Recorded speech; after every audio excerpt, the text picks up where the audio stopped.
अब हम इसको समझने के बाद इसकी टाइप्स पे जाते हैं कि इस्कीमिक हार्ट डिजीज की टाइप्स क्या क्या हैं।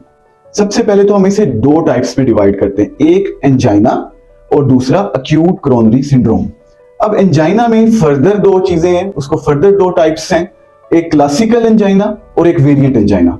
जो क्लासिकल एंजाइना है उसमें चेस्ट पेन, स्वेटिंग और पाल्पिटेशंस के सिम्टम्स आते हैं ऑन एक्सर्शन, जब आप चलते हैं, और जब आप बैठ जाते हैं तो ये सिम्टम्स खुद ही से रिजॉल्व हो जाते हैं। This is called the classical angina.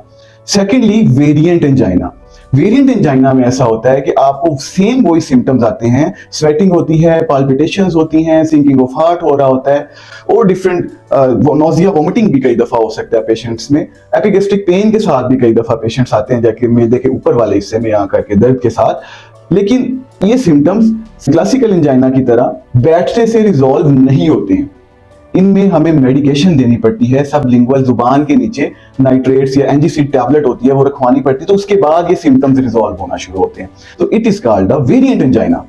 अब दूसरी टाइप एंजाइना के बाद है अक्यूट कोरोनरी सिंड्रोम। इसको फर्दर 3 कैटेगरीज में डिवाइड किया है, unstable angina, non ST elevation myocardial infection जिसको हम एमस्टेमी कहते हैं, और दूसरा एसटी एलिवेशन मायोकार्डियल इन्फॉक्शन जिसको हम स्टेमी भी कहते हैं। अब अनस्टेबल एंजाइना वो ये एंजाइना जैसा कि मैं पहले बता रहा हूं वही चलता आ रहा है, लेकिन अनस्टेबल एंजाइना में नाइट्रेट्स देने से भी फर्क नहीं पड़ता और ईसीजी में डिफरेंट चेंजेस आ रही होती हैं जो कि डॉक्टर देख के बता सकता है। इसको हम कहते हैं अनस्टेबल एंजाइना। इसके लिए फिर हम आगे टर्शियरी केयर में जाके एंजियोप्लास्टी या डिफरेंट किस्म के प्रोसीजर्स हैं वो आगे करने पड़ते हैं इसको रिजॉल्व करने के लिए। फिर आता है non ST elevation myocardial infarction. अब ये जो सारा एंजाइना चल रहा था, ये एंजाइना बेसिकली वेजोस्पाज्म की वजह से था, मतलब खून की नालियां दिल की अपनी शरियानें किसी वजह से सुकड़ रही थी। उसके डिफरेंट फैक्टर्स हैं वो आगे हम डिस्कस करते हैं।